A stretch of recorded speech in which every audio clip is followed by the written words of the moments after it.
Bismillahirrahmanirrahim. Bismillahirrahmanirrahim. Bismillah.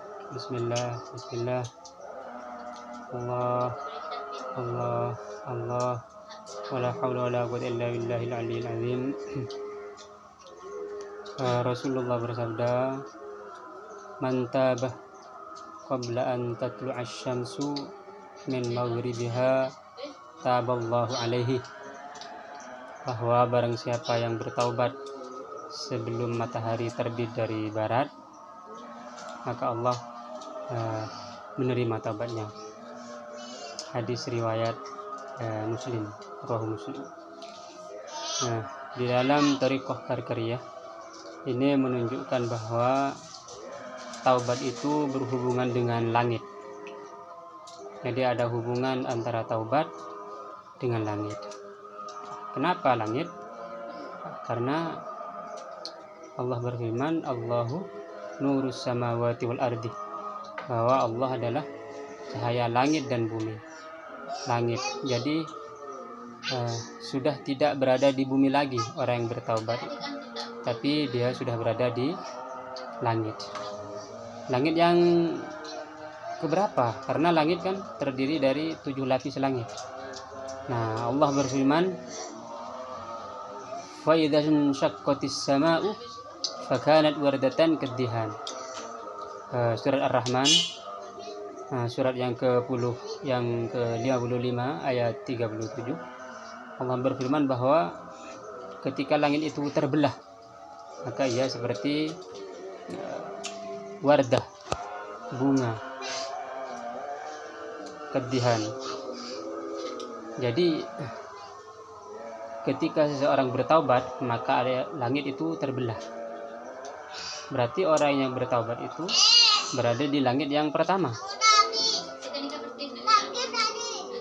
Berada di langit pertama ini juga berkaitan dengan ketika Isra Mi'raj, Nabi Muhammad itu bertemu dengan Nabi Adam alaihissalam di langit pertama.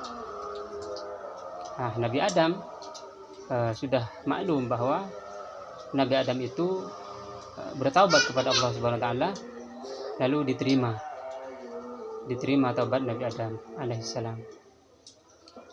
Nah,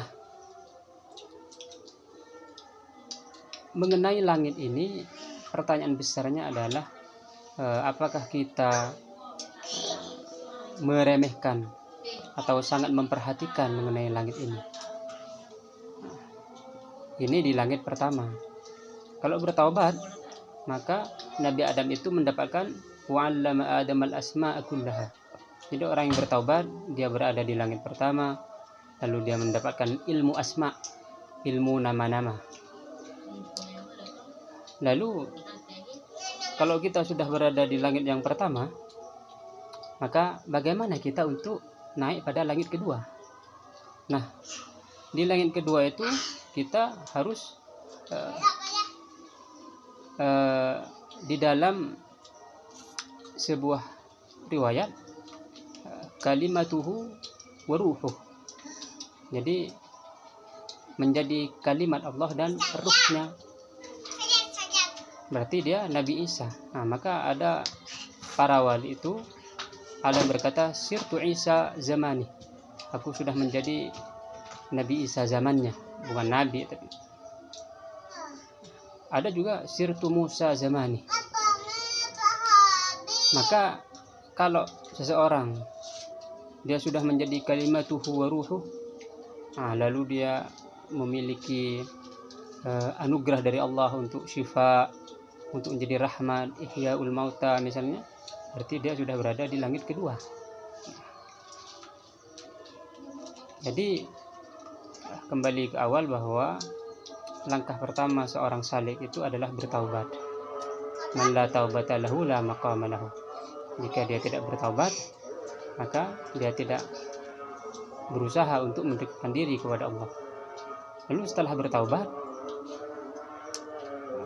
maka kita akan melanjutkan perjalanan selanjutnya. Jadi awal pintunya itu adalah bertaubat. Walaupun bertaubat ini bertingkat-tingkat, bertaubat dari keharaman, lalu kemakruhan, lalu kemubahan, lalu sunnah, lalu wajib, lalu bertaubat dari segala sesuatu selain Allah Subhanahu wa taala. Demikian bijahi Allahumma shalli ala sayyidina Muhammad wa ala ali sayyidina Muhammad kama shallaita ala sayyidina Ibrahim wa ala ali sayyidina Ibrahim wa barik ala sayyidina Muhammad wa ala ali sayyidina Muhammad kama barakta ala sayyidina Ibrahim wa ala ali sayyidina Ibrahim fil alamin rabbana innaka Hamidum Majid.